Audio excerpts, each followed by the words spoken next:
9 రోజుల క్రితం మిద్దె కూలి భర్త మృతి. భర్త మరణాన్ని జీర్ణించుకోలేక భార్య ఆత్మహత్య. అనాథగా మిగిలిన 45 రోజుల చిన్నారి. విధి ఆటలో ఓ చిన్నారి అనాథగా మారింది.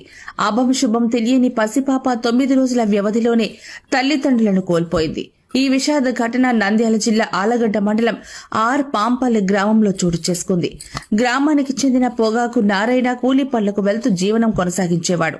ఈ నెల 6వ తేదీన గ్రామానికి చెందిన ఓ వ్యక్తికి చెందిన మట్టి మిద్దె పనులకు వెళ్లాడు. ఆ సమయంలో ప్రమాదవశాత్తు మిద్దె కూలీ శిథిలాలు నారాయణపై పడ్డంతో అక్కడికక్కడే మృతి చెందాడు. అప్పటి నుంచి అతని భార్య లలిత తీవ్ర మనోవేదనకు గురైంది. మనస్తాపంతో వారం రోజులుగా ఆహారం తీసుకోకుండా భర్త గురించి ఆలోచించింది. చివరకు జీవితంపై విరక్తి చెంది లలిత రసాయన పౌడర్ను నీళ్లలో కలుపుకొని అపస్మారక స్థితిలో పడిపోయింది. గమనించిన బంధువులు, స్థానికులు చికిత్స నిమిత్తం 108 ఆలగడ్డ ప్రభుత్వ ఆసుపత్రికి తరలించారు.